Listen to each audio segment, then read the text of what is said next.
자, 오늘은 세 번째 단락, 문학의 인접 분야와 매체의 단원으로 넘어가도록 하겠습니다. 이 단원에서는요, 지난 단원에서 이제 문학 활동에 이해해가지고 이 작품을 공감적, 비판적, 창의적으로 수용하고 재해석해보는, 재구성해보는 걸 했는데, 이번 시간에는 이 문학이 다른 매체들과 어떻게 연관성이 있느냐, 요거를 가지고 살펴볼 거예요. 근데 작품이 두 개가 있어요. 저녁에라는 시가 하나 있고, 그 다음에 난장이가 쏘아올린 작은 공이라는 거 하나 있는데, 저녁에라는 시는 하지 않고 난장이가 쏘아올린 작은 공 이것만 하겠습니다. 시가 좀 저녁에는 간단하고 메시지가 여러분들이 보기에 뭐 크게 어렵지 않은 것 같아서 이거는 그냥 넘어가려고요. 시험 범위는 그러니까 당연히 해당 안 되겠죠. 우선은 문학의 인접 분야 매체 이거 본문을 좀 보면 사람은 다른 사람과의 관계 속에서 자라고 다양한 분야의 경험을 통해 배우며 성장하게 된다. 문학 작품도 이와 비슷하다. 이렇게 나오죠. 네. 문학 작품은 예술, 인문, 사회 등 여러 분야와 관계 속에서 더 풍부하고 다양하게 변화했기 때문이다. 그래서 예술 분야와 어떤 인문, 사회 분야 어떤 연관성이 있는가 이런 것들을 같이 한번 보고 이러한 변화 속에서 문학은 다양한 매체로 수통되었다 이렇게 나옵니다. 그래서 인접 분야와 맺고 있는 관련성을 이해하자. 그리고 전달 매체 특성을 고려하면서 입체적인 태도로 이제 문학 활동을 해보자 이렇게 되어 있습니다. 그러니까 매체가 뭐이냐에 따라서 작품을 표현하는 방법, 이걸 받아들이는 방법이 달라요. 그러니까 매체라고 하면, 다양한 매체라고 하면 매체는 뭐가 있냐면, 신문, 요즘은 여러분들은 신문으로 잘 안 접하죠? 인터넷으로 접하겠지? 인터넷. 신문을 먼저 썼네. 여러분들은 인터넷인데, 무조건. 그 다음에, 잡지도 안 보지? 책은 조금 보지? 텔레비전. 이렇게 휴대전화, 스마트폰, 이런 것들 등등등. 요런 매체로 이제 소통을 하게 되는 거예요.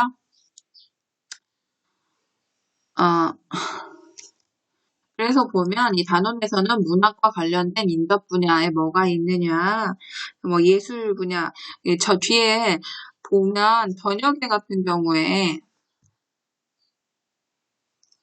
김광섭의 시 저녁에 같은 경우에는 이 저녁에 시를 듣고 이제 김환기라는 미술 작가가 이런 그림을 그렸다고 해요. 그래서 저 저녁에 그 별들을, 밤하늘의 별들을 보고 우리가 무엇이 돼서 만나랴 이런 것들을 보고 이제 이런 그 예술적으로, 그림으로 또 다른 예술 분야로 표현을 이렇게 할 수도 있다. 이렇게 우리가 이제 문학이 다른 예술 분야와의 어떤 관련성이 있구나. 이렇게 판단만 하면 되는 거예요. 그래서 이 시는 딱히 분석하거나 이러고 넘어가지 않고요. 우리가 볼 거는 그 다음 거를 보겠습니다. 그래서 그 시는 간단히 저 뒤에 있는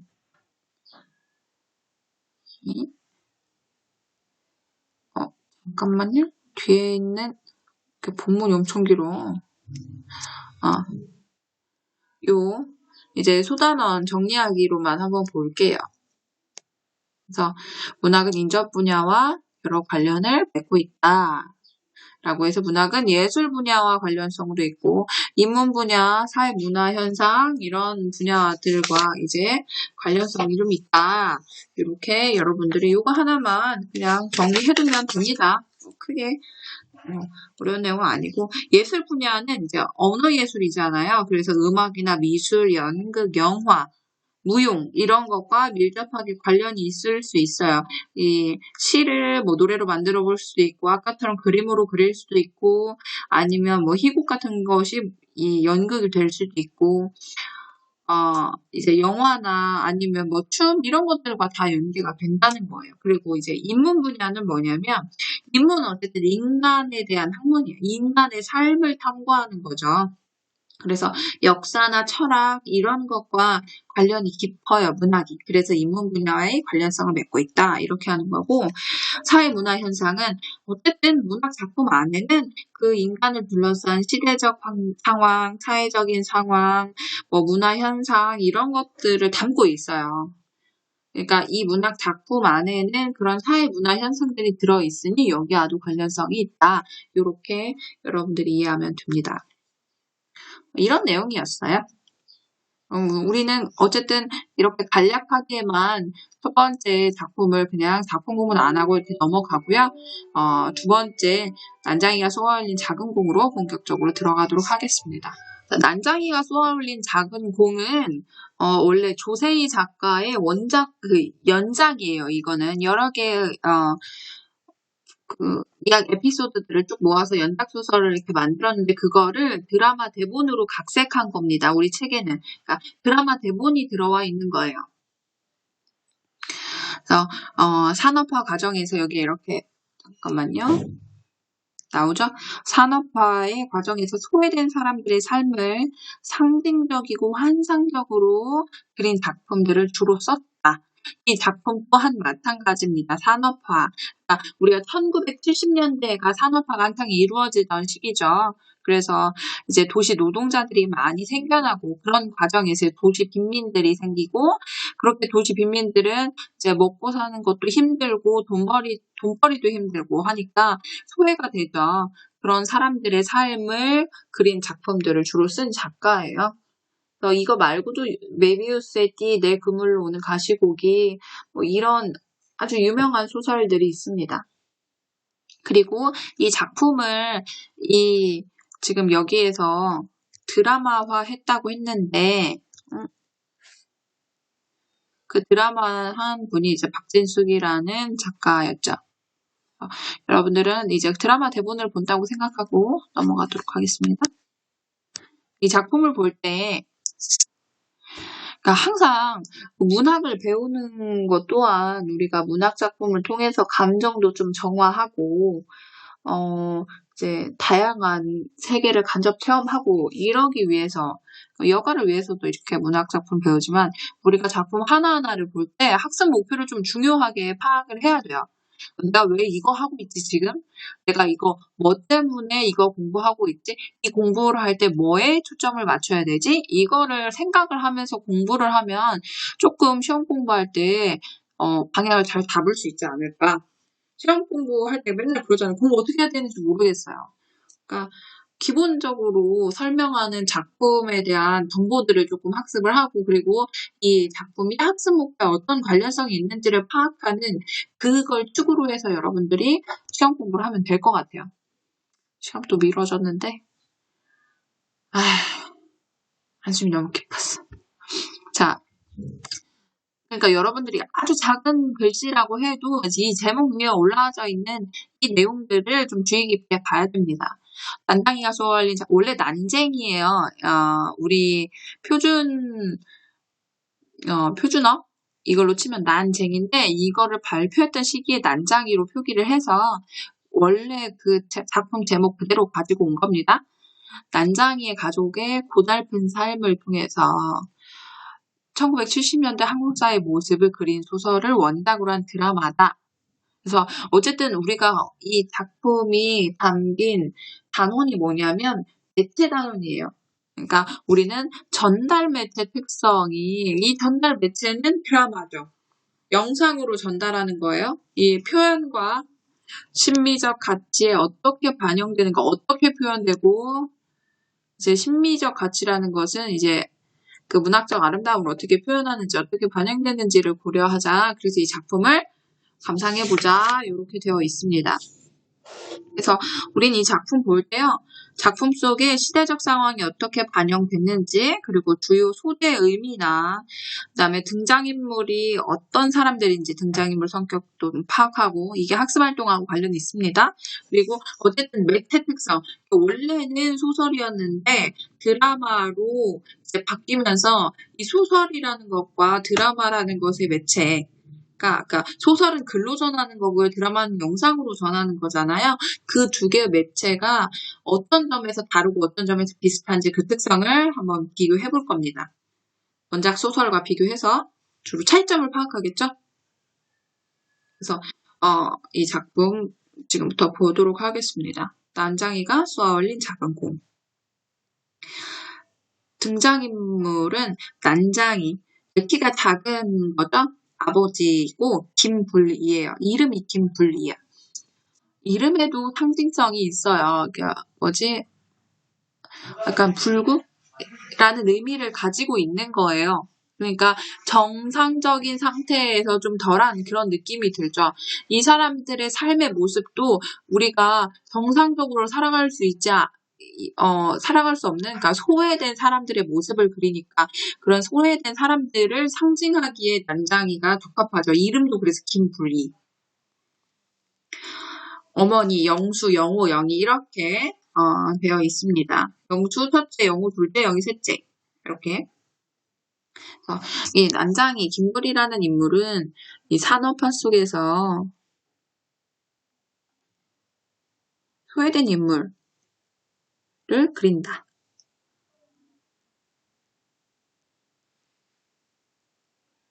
범민 아니고 빈민입니다. 빈민.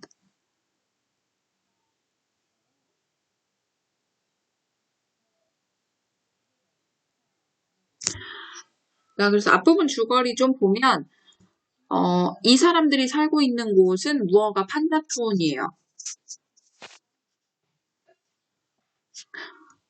무허가 판자촌 집을 짓고 살아요. 그러니까 허가받지 않은 곳이다. 그 느낌이 오죠. 이 판자촌은 언제 누가 무너뜨려도 뭔가 자기의 권리를 주장할 수 없는 상태에 지금 살고 있는 겁니다. 수도 배관공인 아버지는 키가 작아 난쟁이라고 놀림을 받아요. 아버지는 가족을 위해 열심히 일하지만 늘 가난한 상태, 빈민계층이다라는 거 드러내죠. 영수와 영희는 학업을 중단하고 공장에서 일을 시작했지만 사정은 별로 달라지지 않고요. 그리고 아파트 개발 계획이 발표되면서 철거될 위기에 처합니다. 이게 가장 큰 갈등의 배경이 되겠죠. 이들이 무허가 판자촌이 철거된다고 하면 이들이 있을 공간이 없잖아요. 그러니까 삶의 축이 무너지게 되는 그런 상황에 처해지게 되는 겁니다. 난장이네 집, 그러니까 집 마당 이렇게 나왔는데 여기에 시간적 배경 들어가 있고요. 여기에 S샵 이렇게 돼 있죠. 이게 씬 넘버예요. 그러니까 장면이지. 씬. 우리가 1씬, 2씬 이렇게 얘기하잖아요. 이렇게. 12씬을 이야기하는 겁니다. 난쟁이와 어머니는 마당에 있는 평상에서 저녁을 먹고 있는데 집에 영호가 들어오고 밥상에 털썩 앉아요. 그러니까 이게 만약에 소설이었다고 하면 이런 바로와 같은 지문은 들어가 있지 않겠죠. 그죠? 이런 지시문은 그 등장인물들의 어떤 심리 상태나 아니면 표정, 말투, 손짓 이런 것들을 좀 지시하는 역할을 하는 겁니다. 야, 아이고 이거 먹고 힘쓰겠나 어디. 아이 고기 좀 먹고 삽시다네? 이러요. 이거는 어쨌든 상차림을 이 소설에서 보면 막 강된장에 고추 2개 말라 비틀어진 뭐 고추 2개 뭐 이런 식으로 나와서 되게 초라한 상차림인 것을 묘사를 하는데 그 본문이 이제 드라마로 들어가면 영호의 대사로 처리되는 거죠. 고기도 하나 올라가 있지 않은 상황이건 가난한 형편. 이걸 드러내주게 되는 거죠. 자연스럽게.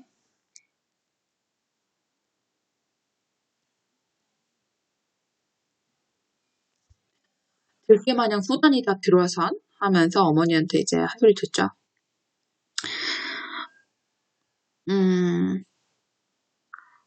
먹을 거 있는 집이라고 왜 맨날 들어오냐. 그게 아버지한테 할 말이냐. 그러면서 이제 어머니와 영호가 약간 갈등하는 모습을 보여줍니다. 이제 어머니가 그러면서 사지 육진 멀쩡한 니놈이 돈 벌어서 와라. 그러면 소라도 잡는다. 라고 하면서 영호가 아직 어떤 직업이 없음을 알 수 있죠. 그죠? 형 동생은 착실하게 산다. 영수와 영희는 이제 공장에 다니면서 저 위에 있죠? 영수와 영희는 학업을 중단하고 공장에서 일을 한다라고 위에 나와 있잖아요. 네, 나는 김영호요 하면서 시장은 안 한다. 이런 거니까 이 사람은 약간 허세가 있는 것 같아. 나는 한 방을 노린다. 이런 거죠. 아니, 한 방 노려서 잘 되는 사람 한 번도 못 봤어. 한심한 놈 같으냐고. 저 드셔. 이러면서 이제 수저를 건네는데 이때 통장이 이제 난장이는 안으로 들어와요. 통장은 뭐 이장님 같은 거라고 비슷하게 생각하면 될 것 같아요. 마침 있었네. 자네 얼굴 본지 오래됐네 하면서 어머니가 통장님을 보고 놀랬다는 건 이제 뭔가 직감한 거죠. 네, 철거 개구장이 옵니다. 철거 개구장은 굉장히 상징적인 소재예요. 이 철거 개구장 때문에 이제 이 갈등이 더 유발이 되죠. 이 집을 철거하겠다는 문서니까 시련을 주는 이 난장이 가족에게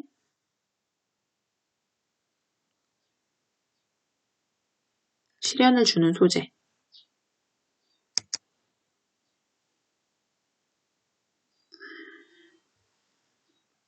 이렇게 됩니다.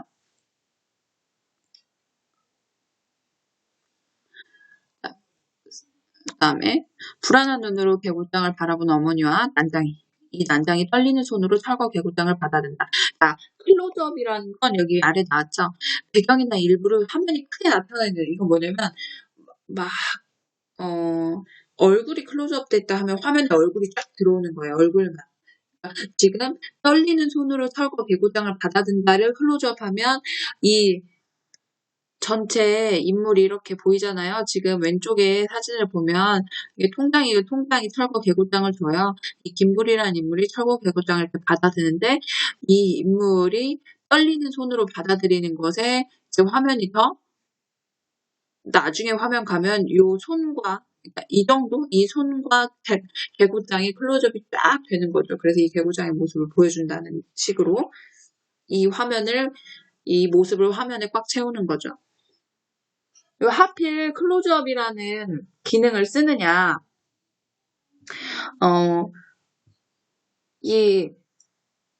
이렇게 아니구나. 이 드라마에서는 이 손 말고 이 부분을 그냥 클로즈업 샷으로 쓴 거네요. 저 어머니까지 클로즈업 되게. 그러니까 어머니와 난장이를 이제 클로즈업 한다고 했으니까 여기까지 클로즈업, 이게 클로즈업 된 상태예요. 그러면 이렇게 한 이유는 뭐냐면 불안한 표정을 보여주잖아요. 딱 봐도 얼굴이 막 되게 근심, 수심이 가득하고 불안하잖아. 이런 이유는 뭔가 갈등이 생길 것임을 짐작하게 하죠. 그래서 위기감을 조성하는 데 있어서 이 매체의 특성을 활용한 거죠. 이게 만약에 소설이었으면 클로즈업 같은 기능 못 쓰죠. 근데 이게 드라마니까 영상에서 이 불안한 인물들의 표정을 쫙 이제 강조해서 잡을 수가 있으니까 그게 분위기를 더욱 조금 그 위기감이라는 분위기를 더 고조시킬 수 있습니다. 그쪽에서 20이라는 결정보라고 하는데 내가 뭐 할 수는 아니지만 돈 좀 구해서 아파트 입주하든지 아니면 입주권을 어디다 비싸게 팔든지 뭐 이렇게 하라는 식의 안내를 하죠. 근데 돈은 없어요. 난장이 가족이 지금 굉장히 힘든 생활의 형편이 바뀌지 않는다고 이미 나왔으니까 돈이 없는 상황에서 요거 선택할 수는 없고요. 그다음에 입주권을 어디다가 비싸게 팔든지 비싸게도 못 팔 거예요. 그죠? 만약 입주권을 팔아도 어딘가에 다시 새로운 곳에 가서 집을 구할 정도의 돈을 받고 팔 수는 없죠. 그러니까 이렇게 불안에 떠는 이런 표정들을 보여주는 거죠. 만약에 비싸게 돈 받아서 입주권 팔 수 있으면 뭐하러 이렇게 불안해 하겠어요. 그냥 그 돈 받아서 다른 데로 이사 가면 되지. 이 두 개의 선택지 다 김부리 가족에게는 힘든 상황이니까 둘 다 선택할 수 없는 상황이니까 그래서 지금 이렇게 난처한 모습을 보여주는 겁니다. 일단 넘어가 보면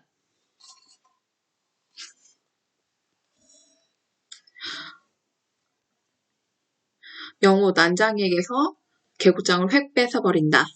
야, 이 지긋지긋한 놈의 돈에 확 써버리라. 이렇게 얘기를 하고 통장을 이제 가버려요. 그러다 영수가 이제 등장을 하죠. 큰오빠. 이 장남 오셨네. 빈정내는 말투. 그러니까 형한테 약간의 뭘까, 경쟁의식 같은 건 아닐 텐데 어쨌든 자기는 항상 말썽꾸러기. 그다음에 형은 그래도 집안의 장남으로서 뭔가 뱀을 포기하고 집의 가정 경제를 위해서 노력하는 모습이니까 뭐 그런 것에 비해서 항상 이제 비교가 되니까 이런 식으로 빈정거리겠지? 반항심도 많고 허세도 있고 이런 식의 이 지시문과 말과 대사, 그러니까 말과 대사 똑같은 말이지. 대사와 행동을 통해서 인물들의 성격을 드러내줘요. 작년에 수업하면서 하나 이야기했는데 둘의 매치 특성 중에 가장 크게 빗대서 비교해서 표현을 해보면 소설에서는 인물의 성격을 눈으로 보여줄 수 없으니까 직접 서술하는 경우가 꽤 있어요. 이게 착하다, 나쁘다, 이기적이다 이런 것들을 직접 서술하게 되는데 이 드라마에서는 이 사람은 나쁜 놈이야 이렇게 직접 서술하는 경우는 좀 흔치 않죠. 주로 그 인물의 대사와 행동을 통해서 인물의 성격을 짐작하게 합니다. 우린 이런 데에서 보면 아까는 허세스럽구나, 지금은 뭔가 얘가 반항기도 많구나, 뭐 이렇게 알 수 있는 거죠. 성격도 우락부락 다혈질이기도 하고. 이 집 대들보 장담하면서 어깨에 두드려주고 나가죠. 어쨌든 철거 개고 땅을 받았으니까 가족들이 다 걱정을 하게 되고 이런 장면으로 12씬이 끝나고요. 그 다음에 13씬 밤에 안방에서 철거 개구장을 보고 큰 한숨을 쉬는 인물의 이 상황에 대한 심리를 보여주는 장면이죠. 잠을 이루지 못하는 것으로. 그 다음에 14씬에 보면 이제 영수와 영우 이렇게 둘이 만납니다.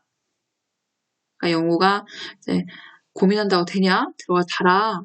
그러니까 그래도 영수 약간 이러는 거 보면 영수는 좀 날 수도 없는 것 같고 약간 소극적일 수도 있고 그런 것 같아요. 영우보다는 허세스러운 뭐 이런 건 없죠. 지질이 궁상을 떨어요 이렇게 이야기를 하지.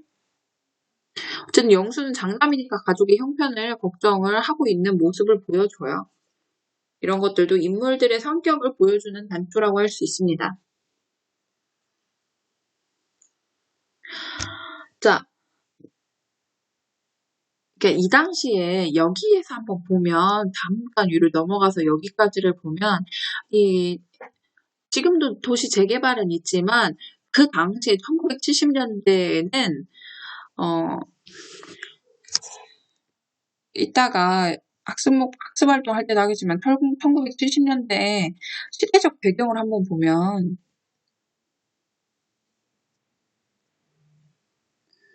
네, 도시화가 이루어졌다고 했잖아요. 그리고 도시화가 이루어진다는 얘기는 도시를 개발한다는 얘기거든요. 그냥 어디를 개발하겠어요? 이런데 무허가 판자촌 이런데 개발해요. 그러면 판자촌에 있는 사람들이 살다가 쫓겨나게 되는 거죠. 이런 철거 개구장을 보는 거예요. 무허가 판자촌.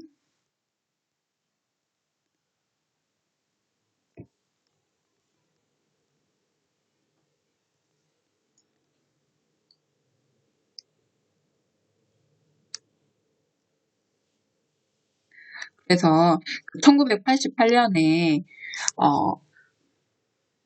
이건 80년대로 넘어가긴 하지만 올림픽 할 때도 뭐 세계 여러 나라 사람들이 오기도 하고 영상으로 그게 전 세계로 송출되니까 그때 막 개발이 더 많이 이루어져서 그 당시에 이런 판자촌에 살던 굉장히 먹고 살기 힘든 사람들이 여러 데로 쫓겨나고 더 힘든 일도 있었다 이렇게 이야기도 하고 그래요. 항상 뭔가 도시 개발해서 도시화가 돼서 깔끔해지고 하는 건 좋지만 그 뒤로 그러니까 명이 있으면 암이 있잖아요. 그 뒤로 이렇게 힘들고 소외되고 가난한 사람들은 더 고통받는 그런 부정적인 모습도 항상 가지고 있다. 문학 작품들에서는 그런 이제 삶의 단초들을 조금 단면들을 보여주죠. 작품을 통해서. 우리도 이 작품을 통해서 그 당시 무허가 판자촌 사람들의 힘겨운 삶을 간접적으로나마 파악할 수 있잖아요.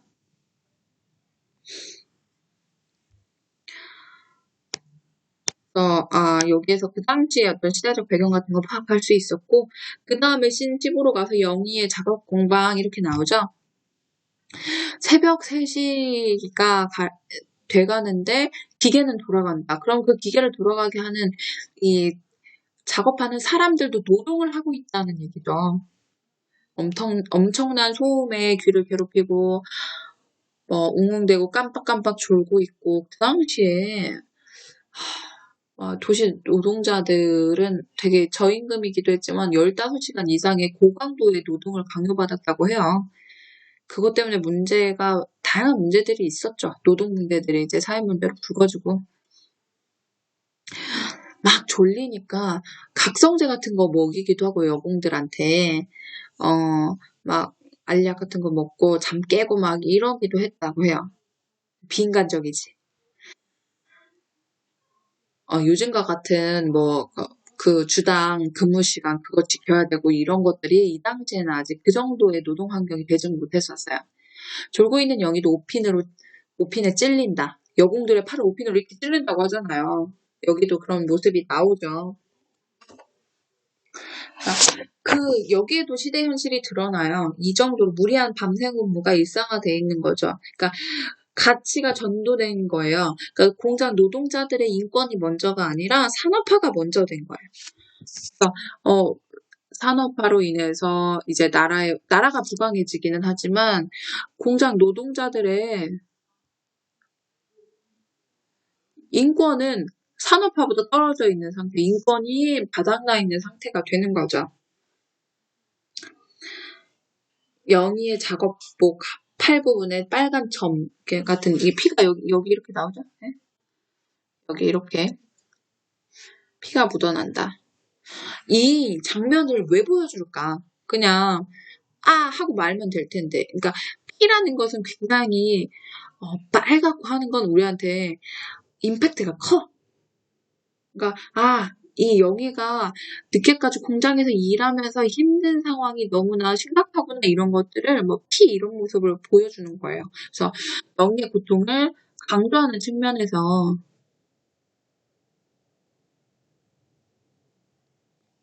글씨가 이거 영희의 고통을 강조하는 측면에서 이렇게 이제 이런 장면을 넣어서 부각할 수 있어요. 조장이 정신 차려 기계 멈춘 공장 손해고 공장이 손해고 우리가 다 손해다 정신 차려라 하고 이제 잠 깨는 약을 꺼내줘. 아까 얘기했던 거 이제 이렇게 약 먹으면 사실 사람 몸에는 안 좋지. 지금 계속 가치가 전도되는 모습이 보이죠. 생산성이 중심이야. 사람보다 생산이 먼저다. 생산성이 사람보다 더 중시되는 그런 시기였어요, 이때가. 지금은 이러면 큰일 나지. 국민청원 올라와요. 그죠? 바로 이제 SNS에 올라오고, 이제 뉴스에 올라오고, 그런데 이 당시에는 그 정도의 사회적 분위기가 안 됐어요. 야, 너 살살 말아라. 이러다 시집 못 간다. 나도 저 독한 조장한테 오핀 찔리기 전에 하나 돌려서 돌아가시겠다. 막 이렇게 얘기를 해. 그러면서 같이 이제 이 동료 아줌마도 함께 이렇게 잠 깨는 약을 먹는 거예요. 이 잠 깨는 약을 먹으면서까지 노동해야 됐던 그 당시의 현실을 보여주는 거죠. 이것도 클로즈업이에요. 이렇게 어떤 한 부분을 전체적으로 보여주지 않고 그 부분만 강조해서 화면에 담는 것. 이런 게 클로즈업이거든요. 그러면 이 클로즈업이 어떤 효과를 가질까? 클로즈업은 기본적으로 얘만 크게 보여주니까 당연히 강조를 해요. 강조의 효과가 있습니다. 그리고 이제 보는 사람을 장면 속으로 쑥 들어가게 만들죠. 그래서 극적인 효과도 생기고요. 그러니까 이 장면에서는 오핀에 찔려서 흘린 피가 카메라로 클로즈업 됐잖아요. 그죠? 이러면 영희의 고통이 더 강렬하게 느껴지는 거예요. 영희의 고통이 강조되고 이 강조되는 게 이제 시청자들한테는 강렬하게 인식이 되죠? 결국엔 영희의 고통을 강렬하게 인식할 수 있게 되는 거예요. 그다음에 공장 앞 이른 아침에 퇴근하는 직원들 사이로 영희와 파마 아줌마가 보인다. 이제 선화품을 하면서 이제 팔짱을 끼고 이렇게 넘어가는 것으로 이야기가 나오죠. 그 다음에 이제 씬 17로 넘어갑니다. 씬 17 하려고 했는데 17까지 하면 시간이 너무 오버될 것 같아서 오늘 이 시간은 여기까지만 하고요. 이 시간에는 여러분들이 교과서에서 내가 수업하면서 적은 것들 있잖아요. 첫 번째 시대적 배경. 이 당시 여기 이 작품에 드러나는 1970년대의 여기 있죠? 1970년대 시대적 배경이 이제 어떻게 드러나는 이 작품이 어떤 식으로 드러나는지 그거 정리하고 그 다음에 이게 첫 번째.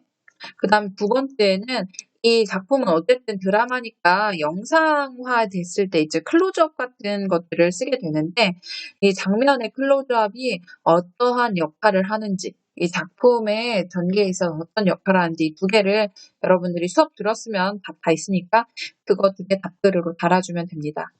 그리고 이제 씬 17부터는 그 다음 시간에 내일이죠. 그때 하도록 하겠습니다.